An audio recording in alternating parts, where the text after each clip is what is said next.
Bismillahirrahmanirrahim. Assalamualaikum warahmatullahi wabarakatuh. Perkenalkan, saya Ahmad Isamul Ayadi Akmal, NIM 1919102010405. Baik, di sini saya akan mencoba untuk menjelaskan tentang metode ANFIS atau biasa disebut juga dengan Adaptive Neurophagy Interface System. Metode ANFIS ini merupakan metode gabungan dari metode fasi dan juga jaringan saraf tiruan. Di sini saya akan memprediksi output rata-rata produksi pohon nira perharinya dengan menggunakan metode ANFIS dengan bantuan software MATLAB. Untuk memprediksi, kita memerlukan data dari data training, yang mana di sini kita telah memiliki sejumlah 35 data untuk kita lakukan training. Nanti output dari atau keluaran dari hasil prediksi itu merupakan hasil training yang mana kita bisa menentukan atau memprediksi dari output rata-rata produksi ketika kita mendapatkan data ukuran pohon nira, umur, bentuk lahan, dan ketinggian tanpa memerlukan pengambilan data secara langsung. Jadi dengan metode ini kita bisa memprediksi kira-kira berapa rata-rata produksi per harinya. Oke, langsung saja kita masuk ke software MATLAB-nya. Di sini kita langsung aja masukkan ANFIS edit. Kemudian untuk memasukkan data di dalam MATLAB, kita perlu mengubahnya ke dalam bentuk matriks. Dan untuk bentuk matriks kita menggunakan Notepad. Kemudian tadinya di sini adalah bentuk lahan itu datar dan juga miring. Namun karena MATLAB tidak bisa membaca data berupa string, maka kita asumsikan bahwasannya dua ini adalah datar dan satu adalah miring. Oke, kita masukkan semua datanya. Kita mau di sini ada 35. Namun saya mau mentraining 30 saja. Jadi di sini saya akan masukkan data nomor 1 sampai 20, kemudian dari data 30 sampai 25 sampai 35. 26 sampai 35 saja. Jadi total ada 30 data yang akan saya jadikan data training. Oke, saya coba kopikan ke dalam Notepad. Begitu juga data yang ini. Oke, kita kopikan. Kemudian jangan lupa untuk di save dan diingat-ingat untuk lokasi save datanya. Di sini saya akan save di dokumen dengan nama pohon data nira. Folder baru data nira. Kemudian kita save dalam foldernya dan kita beri nama data. Oke, kita save. Oke, sudah kita buat untuk matriksnya. Selanjutnya adalah kita load data, kita masukkan data matriks tadi yang sudah dibuat. Tadi disimpan di dokumen data nira. Kemudian ini kita ganti all files untuk bisa mencari data txt. Kita open. Nah, di sini sudah muncul jumlah data ada di 30. Masukannya ada 5 buah data. Untuk keluarannya ada 1 buah data. Nah, langkah selanjutnya yaitu kita harus menentukan skala. Skala di sini berguna untuk agar data yang kita peroleh, prediksi yang kita peroleh itu lebih spesifik. Karena dari setiap data memiliki range-nya masing-masing.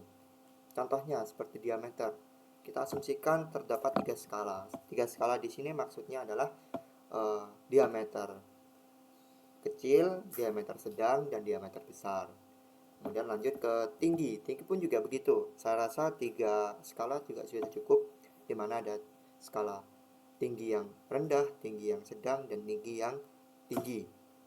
Kemudian untuk umur pohon. Nah, umur pohon ini tentu saja range-nya cukup besar, sehingga kita bisa menambahkan skalanya lebih banyak lagi. Sini saya misalkan 5. Ya, karena memang range-nya umur mulai dari 0 sampai bisa sampai di sini kita lihat data terbesar sekitar 23 tahun ya, 29 ini ada. Dan itu pun kita bisa lebih besar lagi sampai puluhan tahun. Kemudian bentuk lahan tentunya cuma ada dua, tadi kita inputkan yaitu ada lahan datar dan miring. Kemudian MDPL ini kita berikan skala 3 saja karena kita berikan nilai asumsi rendah, kemudian sedang, dan juga tinggi. Oke, kita generate phase-nya, kita masukkan yang skala yang telah kita tentukan tadi. 3 untuk tinggi, 5 untuk umur, 2 untuk bentuk ininya, lahannya, dan 3 lagi untuk ketinggian MTPL. Kemudian ada MF type, ini ada banyak pilihannya, namun dari literatur yang saya baca, tipe 3MF merupakan tipe yang memiliki keakuratan yang paling tinggi. Seperti itu. Kita oke. Kemudian untuk error toleransi ini merupakan nilai error yang kita tetapkan agar data itu tidak jauh dari nilai error ini. Kemudian untuk epoch ini merupakan perulangan atau iterasi dari hasil data, di mana nanti ketika nilai epoch ini semakin tinggi, tentu saja nilai dari error persen hasil prediksi datanya juga akan semakin rendah. Seperti itu.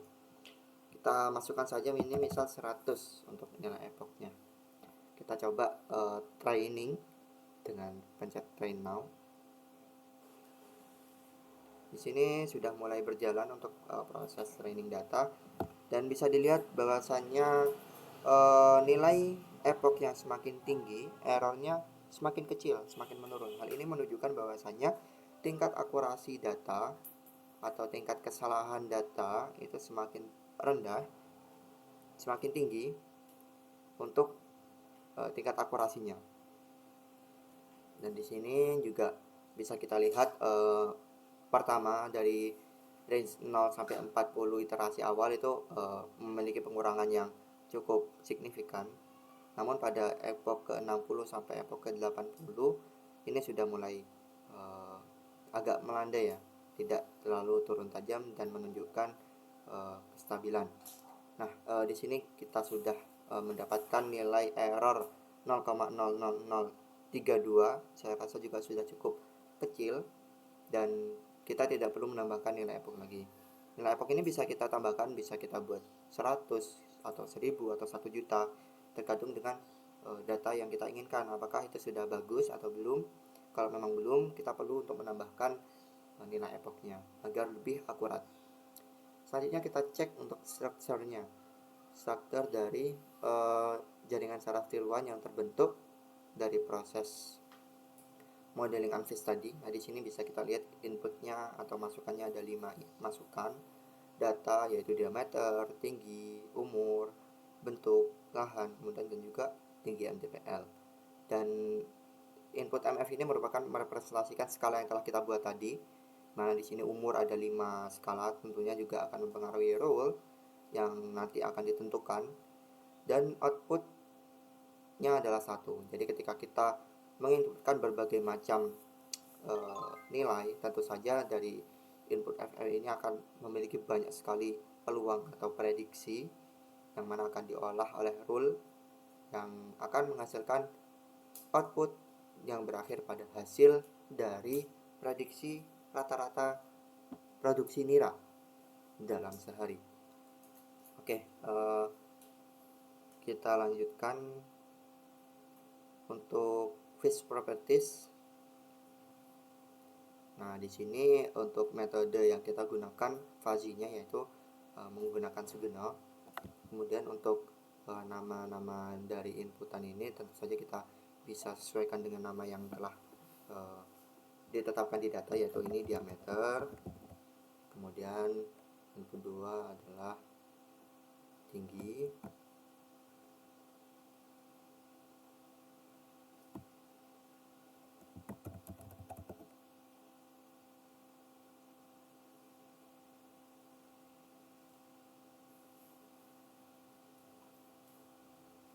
Kedua adalah tinggi. Kemudian input 3 adalah umur, input 4, bentuk lahan,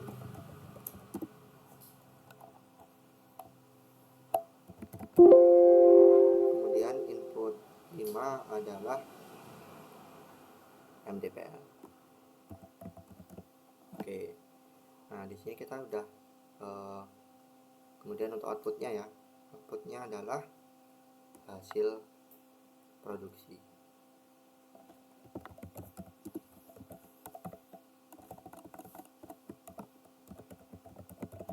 Oke, kita sudah buat. Untuk sebenarnya penamaan ini juga opsional ya, bisa kita ubah namanya, bisa juga tidak. Nah, seperti contohnya ini juga terkait dengan batasnya ini, kita bisa ubah juga. Tadi kan skalanya rendah, sedang, tinggi, itu kita bisa juga atur. Begitu juga parameter lain. Dan untuk fuzzy-nya ini, nilai fuzzy ini, untuk membership function plots-nya saya tidak mengubah karena saya ingin menyesuaikan dengan hasil analisis dari jaringan saraf tiruan tadi, sehingga saya tidak merubah-rubah dari nilai ini agar nanti ketika proses fuzzy-nya itu memang sesuai dengan error percent yang tadi sudah didapatkan dengan epoch 100. Seperti itu. Kemudian kita coba lihat, tadi membership function juga sudah. Kita lihat untuk rules-nya. Nah, di sini untuk rules sudah sesuai dengan hasil analisis dari jaringan saraf tiruan, yang mana tadi membentuk berbagai banyak cabang dan juga prediksi. Karena inputnya juga ada 6, skalanya juga banyak. Di sini kita tidak perlu menginputkan rules-nya satu persatu. Jadi inilah kelebihan dari metode Anvis. Saya rasa juga nilai 270 ini juga sudah mencakup seluruh kemungkinan yang ada dari nilai prediksi. Dan ini diperoleh dari mana 270? Nah, itu tinggal mengalihkan dari setiap bagian. Di sini ada 3, 3, 5, 2, 3. Nah, itu dikalikan hasilnya adalah 270. Jadi ini untuk rule-nya. Kemudian kita bisa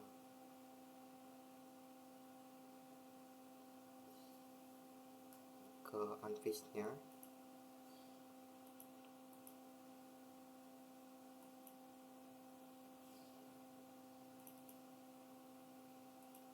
Nah, ini merupakan grafik dari nilai. Jadi kita perhatikan di sini hasil jadi yang mempengaruhi hasil produksi itu apakah meningkat atau menurun, itu ada beberapa banyak faktor ya. Di sini ada banyak data yang kita inputkan, dan di sini ada data yang muncul yaitu ada tinggi dan diameter, dimana ketika tingginya itu berada di tengah-tengah, di sini sekitar 9, dan diameternya itu berada di sekitar 45. Pada saat parameter tersebut menunjukkan hasil prediksi yang cukup tinggi, seperti itu. Kita bisa lihat untuk sini. Nah, selanjutnya kita mencoba untuk mencari nilai outputnya sesuai dengan prediksi data yang telah kita peroleh. Nah, caranya bagaimana? Caranya kita masuk ke dalam script MATLAB-nya,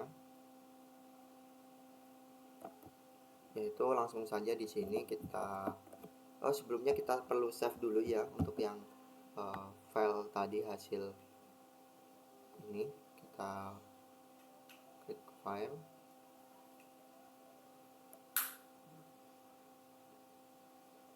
masih loading.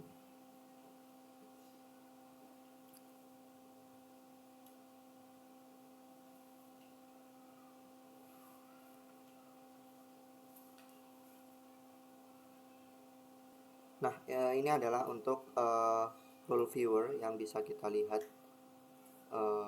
bahwasanya ini ada banyak ya dari hasil fuzzy atau hasil range yang telah kita dapatkan. Di sini kita bisa, untuk mendapatkan hasil prediksi, kita bisa mengubah nih nilai-nilai dari parameternya. Contoh di sini kita ubah 50. Nah, nanti untuk hasil produksi itu juga akan ikut berubah. Ini 25,5.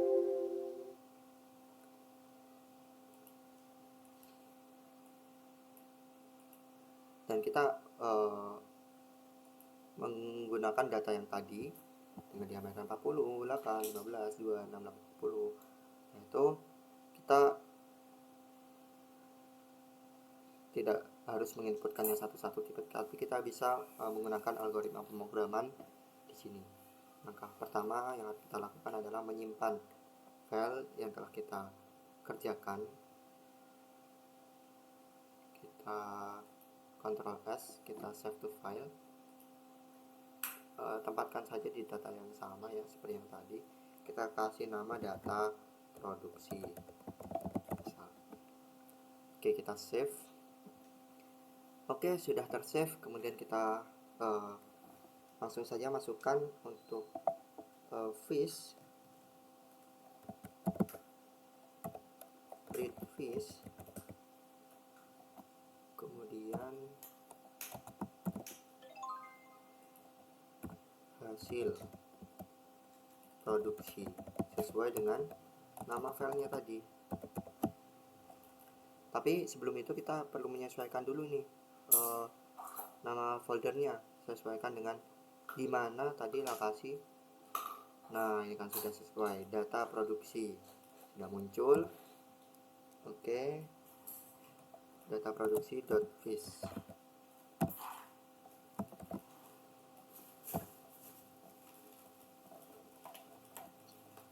Oke, sebentar, ada kesalahan. Hasil produksi .fish. Kita ulangi lagi, fish, read fish. Data produksi ya tadi, kesalahan nama. Data produksi .fish.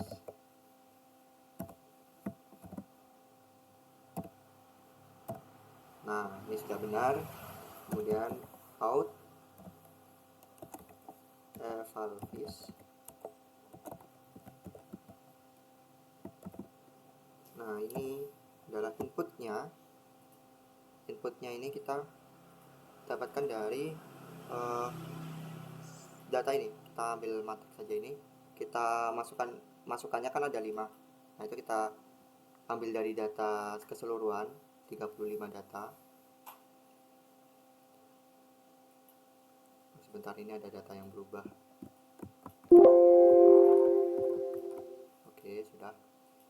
Kita kopikan data ini, matriks ini ke sini.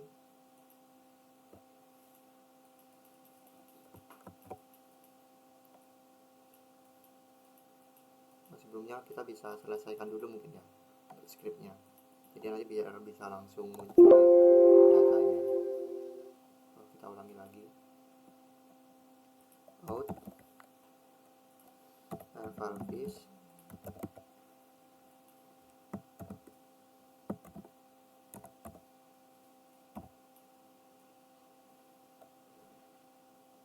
fish code. Nah, ini kita bisa masukkan datanya tadi. Sebentar, terjadi error.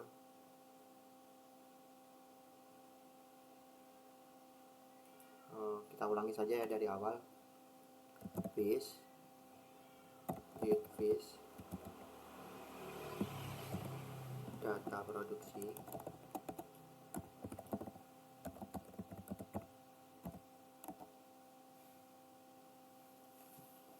.fish.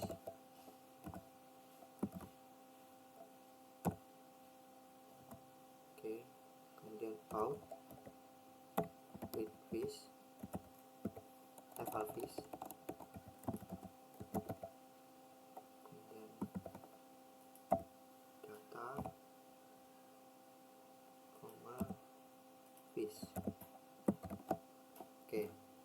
kita coba pastikan lagi apakah sudah benar-benar tercopy, dan kita masukkan datanya di sini. Nah, ini sudah muncul. Ini adalah hasil prediksi dari Anvis yang telah kita lakukan, dan kita bisa masukkan untuk hasil dari prediksi di sebelahnya data output. Nah, di sini kita bisa lihat ya untuk beberapa data yang memang tadi kita jadikan bahan untuk prediksi atau training data. Di sini untuk nilainya itu benar-benar memang mirip, dan hanya ada beberapa sedikit error persen ya. Tadi dari hasil epoch didapatkan nilai error persennya sekitar 0,0003, dan ini juga sudah cukup bagus dan cukup mendekati.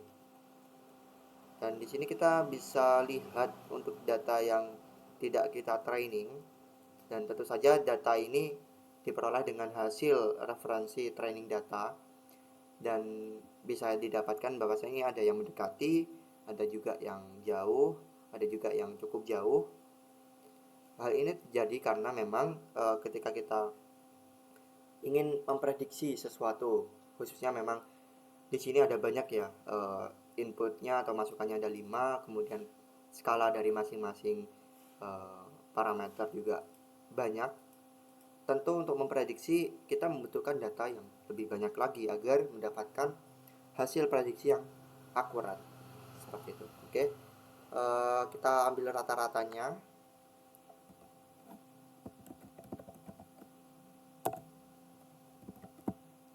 Rata-rata dari ini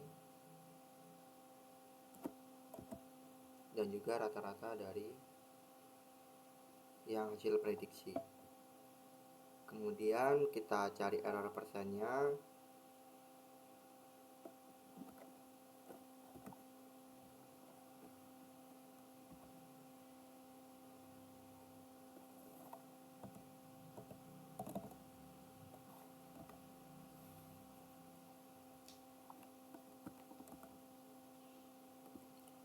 Kita cari error persennya.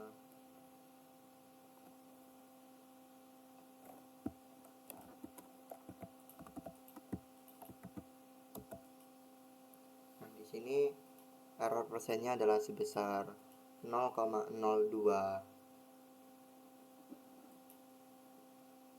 dan juga kemudian persentase. Untuk mencari berapa persen akurat data yang telah kita prediksi, itu dengan rumus 1 min dari data yang kita prediksi, kita kalikan 100. Nah, di sini kita bisa dapatkan bahwasannya data dari hasil training kita peroleh data akurasi sebesar 97,86%. Dan ini secara keseluruhan cukup baik karena data perbandingan yang kita bandingkan dari hasil prediksi adalah data training. Tentu saja tidak jauh dari hasil itu. Namun untuk data yang bukan merupakan data hasil training, di sini masih ada beberapa error persen yang cukup besar, sehingga sesuai dengan analisis yang saya dapatkan bahwasanya kita memerlukan data yang lebih banyak dan lebih kompleks untuk bisa memprediksi output rata-rata produksi yang lebih akurat. Karena bisa kita perhatikan untuk input diameter pun itu nilainya bisa bervariasi ya, tentunya dengan data yang sekian sedikitnya, kemudian juga nilai dari diameter yang bervariasi juga tentu saja membutuhkan data yang cukup besar untuk mendapatkan hasil prediksi yang lebih akurat. Itu saja mungkin penjelasan dari saya tentang metode Anvis atau Adaptive Neural Fuzzy Interface System. Semoga ilmu yang apa yang telah saya sampaikan bisa bermanfaat. Sekian dari saya, kurang lebihnya mohon maaf. Wassalamualaikum warahmatullahi wabarakatuh.